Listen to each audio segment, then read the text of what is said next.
Annyeonghaseyo, regular students. Annyeonghaseyo. Okay, so today we are going to distribute new notebooks. So please, Coach Marlisa.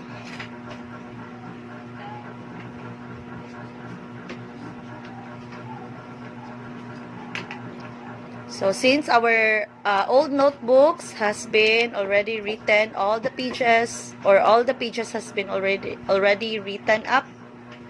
So we need a new notebooks. And that is from Mactan Korea channel. Mactan Korea channel. Annyeonghaseyo. Kamsahamnida. Kamsahamnida. Annyeonghaseyo. Annyeonghaseyo. Okay, so I will be distributing notebooks since we are going to start our discussion. So, how many of you? 6 notebooks. Okay. Please co-distribute, sure. So, that would be our new notebooks. And that is from Mactan Korea channel. Mactan Korea channel. Annyeonghaseyo. Kamsahamnida. Kamsahamnida. Annyeonghaseyo, special students. Annyeonghaseyo. Okay, so some of you are excused because they have chicken pox, right? So today I will be distributing our new notebooks. So our notebooks are already written all of the pages, right? So we needed to change your notebooks to 21. Okay, so before I give you your notebooks, look at how beautiful our notebooks. Very white paper. Okay, so example, today is May 8. Okay, so May 18 is what the day. Notebooks are not meant to or should not have a drawings. Pilit-pilit tuwingan ang notebook. Walay scratch. So, meaning dili karwas-karwasan. Do not tear your notebooks. Handle it with care, especially the cover. Kay most of the notebooks, the cover will remove from the notebook.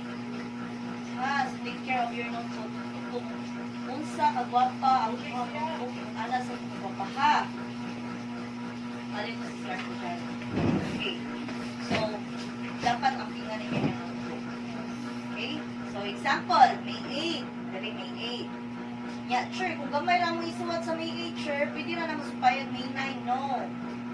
Alin na po lang May 9 sa luyo. Example, May 8. Taas kanyang suwat. So, alin na po sa luyo ang supay. One date at a time. Or at a time. One date at one page. Okay? So, if we still have further questions about how to use your notebooks, let me know. Ina po, pangutan ako. May pangutan na kabahin sa inyo notebooks. Okay? So, Jack, Giselle, April, Jaren, Chandria, Alona, Ayan, Desiree, and Jaira. And that is from Paroksan. That is from Mactan Korea channel. Mactan Korea channel. Annyeonghaseyo. Kamsahamnida. Okay, please be seated. Okay, for tonight, we do have here the 8 parts of speech, and I will ask each of you a question related to the 8 parts of speech, which is beneficial in the basic English. Am I right? Yes. Okay, so let's get started. Ready na ba? Ready. Okay. So, Alea, my question is, what is this type, or I mean to say, part of speech that tells how often, how, when, where? It can describe an action or a verb. So, what is that called? Adverb. Very good. So, it is adverb. Okay, so can you please give me an example of a sentence using adverb? She is walking slowly. Okay, so in that sentence, unsa man ang adverb ana? Slowly. Very good. Next, Arita Mary Kate. Okay, Mary Kate, let's have this. These parts of speech join words or groups of words in a sentence. Okay, so it is the conjunction. So, nag-join siya sa word. So, please give me a sentence using conjunction. Alea, Jelmy, and Desiree are my best friends. Okay, unsa man ang conjunction anang a sentence? And Very good. Now, let's proceed to the next. Okay, Chloe, what is this part of speech that replaces the name of a person? noun. It replaces the name of the person. So, hulip daw siya day. So, okay, it is pronoun. Dili noun ha. Pronoun. So, please give me an example of a sentence using pronoun. He is handsome. Okay, so unsa man ang pronoun ana niya? He. Very good. Okay, next, Jilmi. Okay, Jilmi, express strong emotion and often followed by an exclamation point. Interjection. Okay, it is interjection. So please give me an example of interjection. Ouch. It hurts. Okay, very good. Ouch, it hurts. Okay, very good. Next, Janap. Okay, Janap, it names a person, place, thing, or idea. What is that? Noun. Okay, please give me a sentence using noun. Jill is looking. Okay, so unsa man ang noun ana niya nga sentence? Jill. Jed, very good. Let's have Aljin. Okay, Aljin, it is a word or group of words that describe an action or action word siya. Verb. Okay, verb. Action word ang verb. No, so give me an example of a verb.